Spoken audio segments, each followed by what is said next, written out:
दोस्तों नमस्कार। Personality episode के इस नए एपिसोड में आपका स्वागत है। और आज बात करते हैं एयर की। एयर एपिसोड के बारे में पहले भी थोड़ी बात हो चुकी है।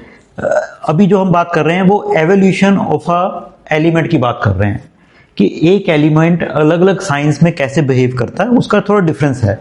और एक एवोल्यूशन भी आपको मिलती है कि थोड़ा सा वो दूसरे एलिमेंट्स को अपने साथ लेता शुरू करता है, तो उसमें थोड़ा एक एलिमेंट का आगे ग्रोथ या डेवलपमेंट आपको नजर आएगी। एयर एलिमेंट की जब बात की तो एयर एलिमेंट के जो बड़ी एक मशहूर पर्सनैलिटी हैं आइंस्टाइन, उनकी बात से शुरू करता हूं। आइंस्टाइन एक बार ट्रेन में जा रहे थे तो टिकट चेकर उनके पास आया और उसने कहा टिकट दिखाएंगे आइंस्टाइन साहब। तो आइंस्टाइन में जेब में हाथ डाला और इधर उधर हाथ डाला तो टिकट मिला नहीं, कहीं भूल गए होंगे। तो फिर टिकट चेकर ने कहा मैं जानता हूं आप आइंस्टाइन हैं और बिना टिकट के ट्रैवल करने वाले आप हैं नहीं, तो कोई बात नहीं, आप कीजिए ट्रैवल, आप बैठिए, आराम से बैठिए आप। टिकट चेकर ये कह के चला जाता है। पूरी ट्रेन टिकट चेकर ने चेक कर ली और वापसी जब आया आधे पौने घंटे बाद, तो आइंस्टाइन कभी सीटों के नीचे घुस के कभी इधर फिर भी टिकट ढूंढ रहे हैं। तो टिकट चेकर ने कहा कि सर मान गया मैं कि आपने टिकट लिया हुआ था, अब क्यों टिकट ढूंढ रहे हैं, और मैं ही टिकट चेकर हूं और कोई चेक करने आने वाला नहीं है। तो उन्होंने कहा भाई मैं तुम्हारे लिए नहीं ढूंढ रहा, उस टिकट पे ये भी लिखा हुआ है कि मैंने जाना कहां है। तो एयर एलिमेंट जब डोमिनेंट होता है तो भूलने की भी एक थोड़ी आदत होती है, चीजों को भूल बहुत जल्दी जाते हैं, क्योंकि कांटेक्ट बाहर से कांटेक्ट बहुत लिमिटेड टाइम का है, मेन आइडिया से कांटेक्ट है, एयर आइडिएशन है, इंटेलेक्ट है। सोशल उसका एक टूल है, सोशलिज्म, लोगों से मिलना जुलना बात करना, ये एक टूल है। बाकी मेन जो है इंटेलेक्ट और सोशल, ये एयर एलिमेंट की दो निशानियां हैं। इसमें भी आपको एवोल्यूशन मिलेगी। सबसे जो शुरुआती एयर एलिमेंट है वो है जेमिनाई, जिसको मिथुन राशि भी कहा जाता है।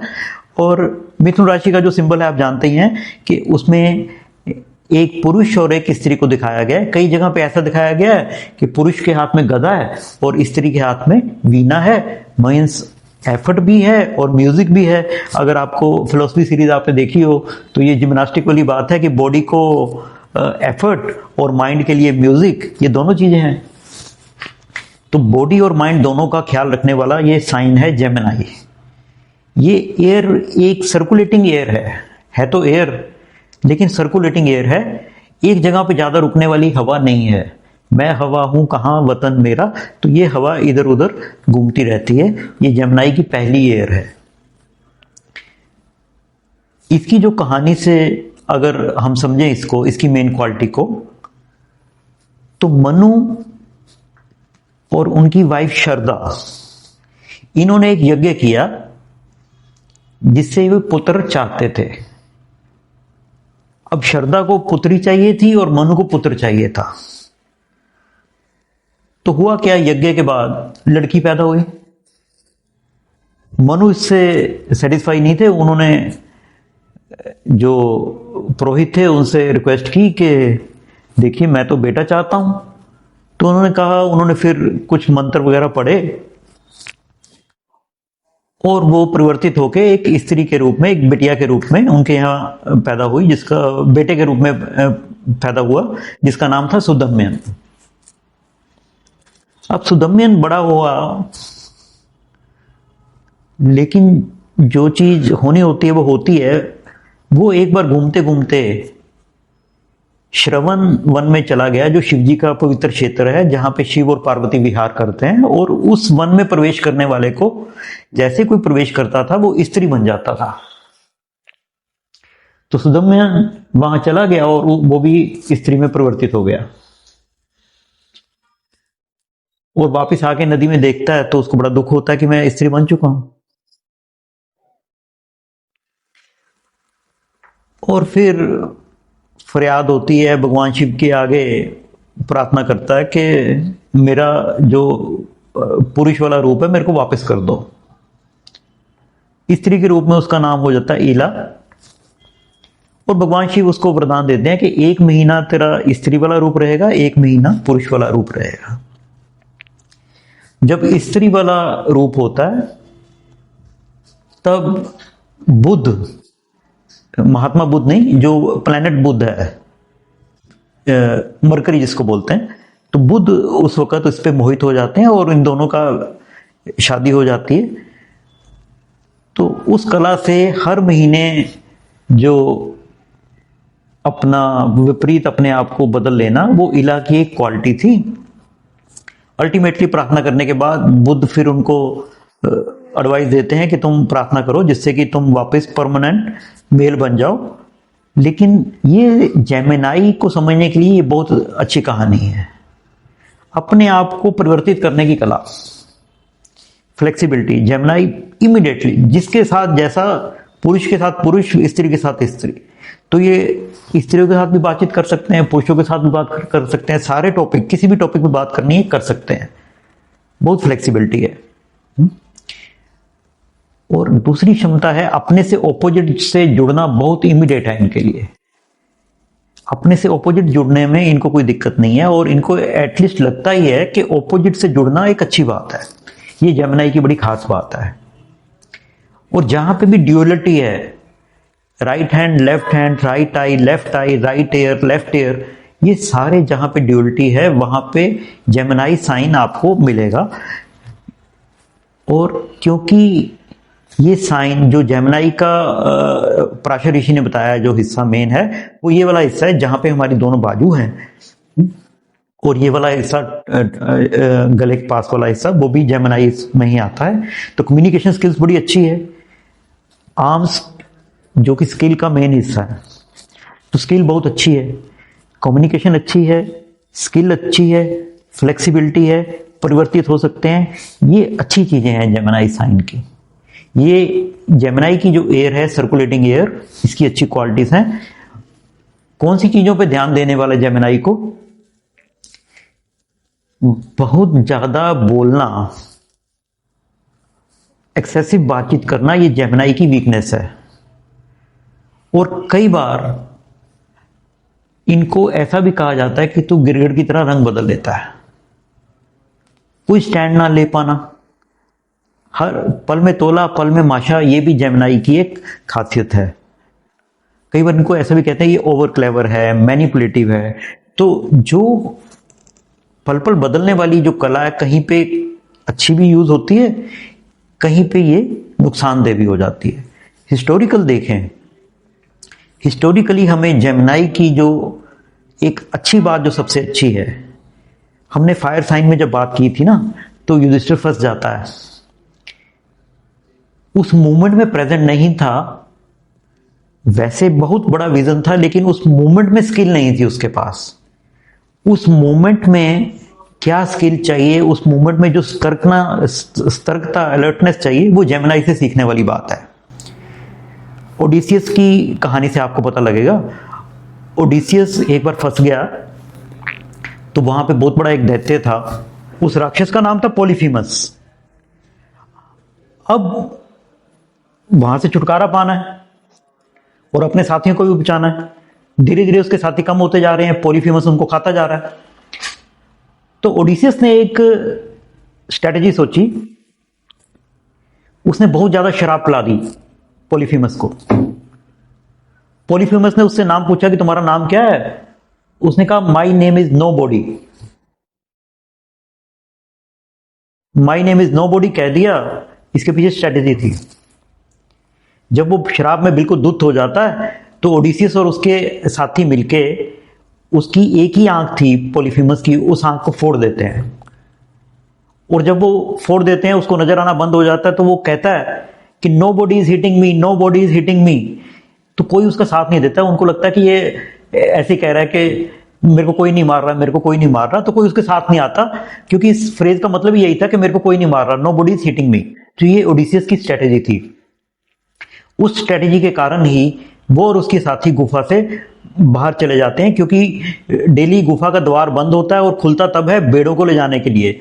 तो बेड़ों की पेट के नीचे छिप के ये सारे साथी चले जाते हैं।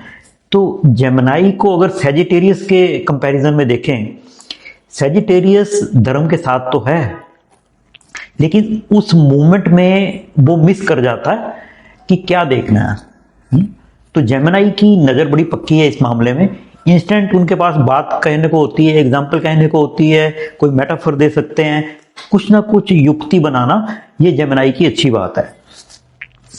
लेकिन इसके साथ ही जो इनमें एक चीज है जिसको फिर बाद में सुकरात ने भी अपनी कथाओं में कहा कि ओडिसियस पूरा हीरो नहीं है।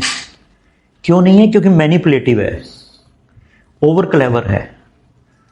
तो ये चीज भी जेमिनाई को अपने अंदर थोड़ी डेवलप करनी पड़ेगी कि जो उनकी इंटेलिजेंस है वो क्लेवरनेस ना देखी जाए।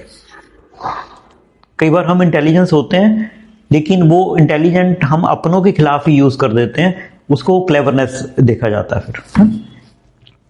अब जेमिनाई से एयर साइन थोड़ा नेक्स्ट जो उसकी एवोल्यूशन है वो है लिब्रा,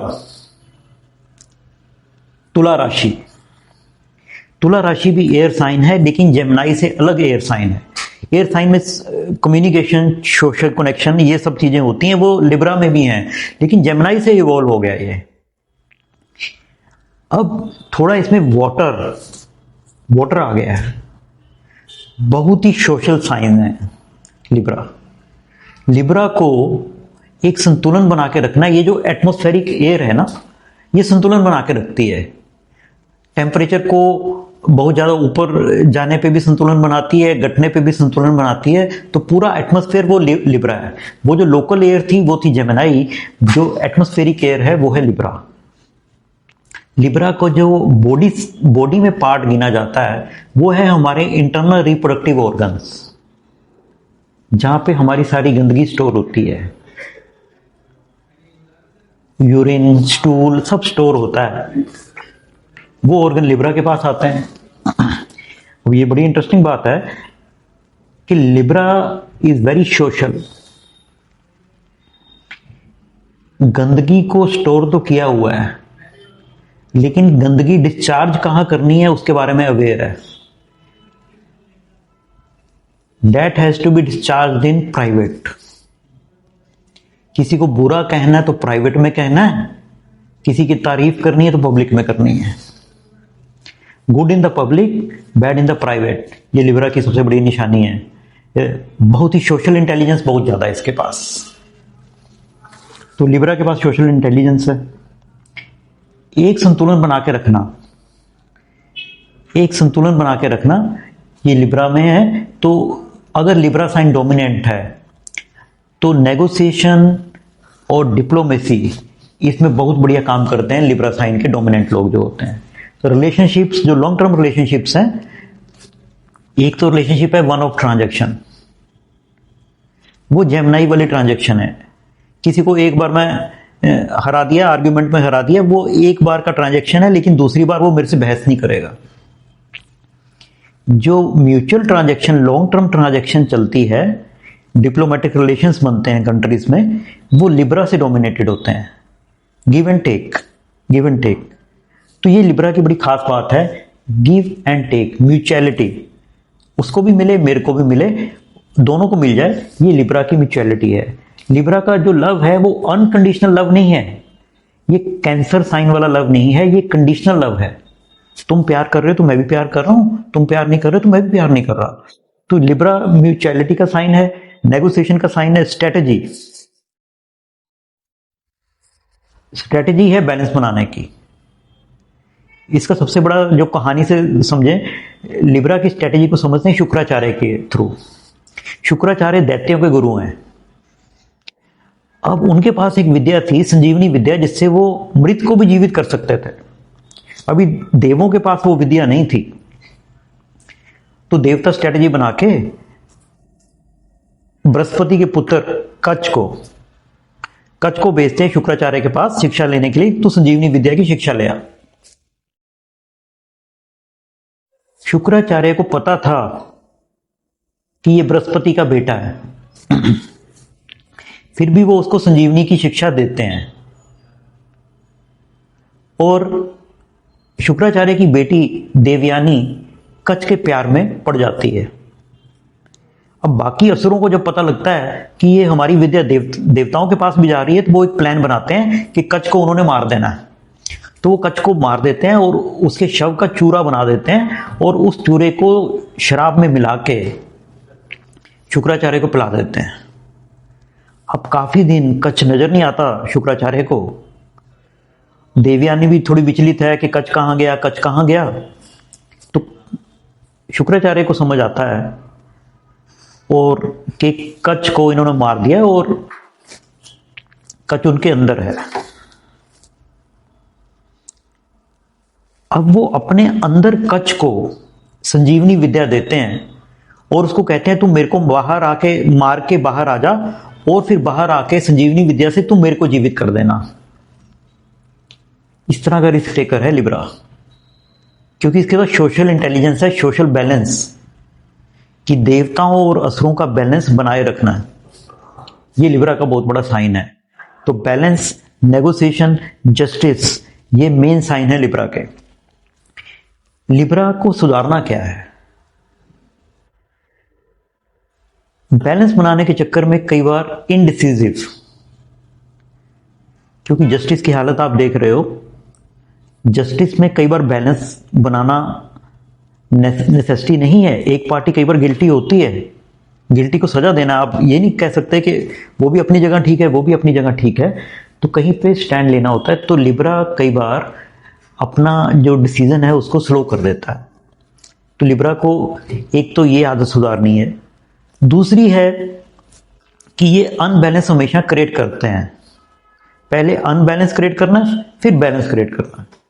आप कभी किसी से सब्जी लेते हो या कोई भी चीज तुलवाने वाली लेते हो, पहले आपको अगर 500 ग्राम चाहिए, पहले वो 600 ग्राम डालेगा, सीधे तो 500 ग्राम आ नहीं सकता। तो जस्टिस की सबसे बड़ी बात तो यही है कि पहले इनजस्टिस क्रिएट होता है, फिर जस्टिस क्रिएट होता है। तो लिब्रा की जिंदगी में imbalance balance, imbalance balance balance, ये वाला खेल बहुत ज्यादा चलता है। ये इनको ध्यान देना है कि कई बार ये इम्बैलेंस जानबूझ के तो नहीं, अपनी नीड को, क्योंकि बैलेंस क्रिएट करते ही इनको मजा आता है, तो उसके लिए कई बार पहले वो इम्बैलेंस क्रिएट करते हैं, फिर बैलेंस क्रिएट करते हैं, पहले इम्बैलेंस क्रिएट करते हैं। ये चीज इनको सावधान रहना है लिब्रा की जो एयर है, कि इम्बैलेंस बार बार क्रिएट करने की जरूरत नहीं है। ये लिब्रा को एक चीज ख्याल में रखने वाली है। तो पहली एयर थी जेमिनी, दूसरी है लिब्रा, तीसरी एयर जो है वो है एक्वेरियस। एक्वेरियस जो है वो यूनिवर्सल इंटेलिजेंस है। जहां पे सोशल इंटेलिजेंस लिब्रा के पास है, एक्वेरियस का जो साइन है वो है कि एक व्यक्ति ने एक कुंभ उठा रखा है, वो आधा भरा हुआ है, आधा खाली है। आधा भरा हुआ है कि आइडियाज बहुत हैं, आधा खाली है, इंप्लीमेंटेशन जीरो है। तो एक्वेरियस साइन की जो सबसे खास बात है, रेडिकल आइडियाज हैं इनके पास, जो सोसाइटी को ट्रांसफॉर्म कर सकते हैं। अगर इसका सबसे बड़ा सिंबल देखूं मैं एक्वेरियस का, तो वो है कार्ल मार्क्स। यूनिवर्सल इंटेलिजेंस को मास्टर करने वाला व्यक्ति था वो। दुनिया के मजदूरों एक हो जाओ, सारी दुनिया की इंटेलिजेंस को अपने छोटे से कुंभ में जिसने संभालिया वो था कार्ल मार्क्स, एक्वेरियस। ये एक्वेरियस की खास बात है, क्योंकि ये हवा यूनिवर्स का पूरा ज्ञान है, इसको जगह जगह पे सारा चीज इकट्ठा करके, नॉलेज को इकट्ठा करके एक थ्योरी बनाती है। एक्वेरियस साइन एक अपना हाइपोथेसिस क्रिएट करता है। तो मार्क्स ने भी एक हाइपोथेसिस क्रिएट किया कि एक दिन सोशलिस्ट रेवोल्यूशन आएगी जो कैपिटलिज्म को उखाड़ के फेंक देगी। ऐसी रेवोल्यूशन आज तक तो आई नहीं है और आने की संभावना भी बहुत कम लग रही है निकट भविष्य में, क्योंकि प्रैक्टिकल जो था सारा काम जो है वो थ्योरेटिकल चल रहा है। थ्योरी के बीच में टेस्ट होने की संभावना थी, थ्योरी फेल हो चुकी थी कार्ल मार्क्स की, स्टालिन के जमाने में फेल हो चुकी थी। जबकि कार्ल मार्क्स ने कहा था कैपिटलिज्म से सोशलिज्म आएगा, वो फ्यूडलिज्म से सोशलिज्म आ गया था, इसलिए फेल हो गया। तो वो थ्योरी कई जगह फेल हुई, लेकिन क्योंकि अपने आइडिया में, अपने कुंभ में ही इतना मस्त हैं कि वो जिस सागर में खड़े हैं, सारा समुंदर मेरे पास है, एक बूंद पानी मेरी प्यास है, ये एक्वेरियस की कहानी है। सब कुछ है लेकिन एक खालीपन महसूस होता है। खालीपन आइडेंटिटी का खालीपन है। बहुत आइडियाज हैं, बहुत कुछ है। अगर आप मेरी पर्सनैलिटी सीरीज से पहले एक साइकोलॉजी की सीरीज है, उसमें अंडरग्राउंड मैन की कहानी देखें। वो एक्वेरियस की, अगर एक्वेरियस कामयाब ना हो तो वो अंडरग्राउंड मैन बन जाता है अपने कॉम्प्लेक्सेस में। वो कहता है ना अंडरग्राउंड मैन, एक सेंटेंस, कि मेरी पहचान ही यही है कि मैंने ना तो कोई काम शुरू किया ना ही खत्म किया। मैं काम इसलिए नहीं करता क्योंकि इंटेलिजेंट लोग काम नहीं करते हैं, इंटेलिजेंस तो काम करने से रोकती है। तो कार्ल मार्क्स की जो थ्योरी थी वो प्रैक्टिकल नहीं हो पाई। ये एक्वेरियस की सबसे बड़ी बाधा है जिसको ख्याल रखना है कि प्रैक्टिकल लाइफ से थोड़ा दूर हट जाते हैं। आइडियाज ग्राउंड ब्रेकिंग होते हैं, लेकिन उनको अगर प्रैक्टिकली टेस्ट करें तो फिर वो आइडिया यूनिवर्सल ट्रूथ बन सकते हैं। सिर्फ एक स्टेप मिसिंग होता है इनसे। इंटेलिजेंस बहुत अच्छी होती है, यूनिवर्सल इंटेलिजेंस है, लेकिन काम किस पे करना है? टेस्टिंग पे, प्रैक्टिकलिटी पे ये काम करने वाला है। थोड़ी एडिक्शंस भी एक्वेरियस से जोड़ी जाती हैं, वो कॉम्प्लेक्सिस के कारण है, क्योंकि कॉम्प्लेक्सिस बहुत बढ़ जाते हैं, आइडेंटिटी बन नहीं पाती पूरी। आइडेंटिटी बनती है एक फॉर्म लेने से, फॉर्म बन नहीं पाती, सब कुछ हवा में है। तो हवा के सारे साइंस में ही फॉर्म जरूरी है। अर्थ वाली जो प्रैक्टिकलिटी है, डिसिप्लिन है, रूटीन है, वो सब में जरूरी है, तभी एयर साइन डेवलप होता है। तो एयर साइन की आज हमने बात की। तो अगले बार जो आखिरी साइन है उसकी डेवलपमेंट, वाटर साइन की डेवलपमेंट के बारे में बात करेंगे। अपना समय देने के लिए बहुत बहुत धन्यवाद। अगले एपिसोड में फिर मुलाकात होती है। नमस्कार।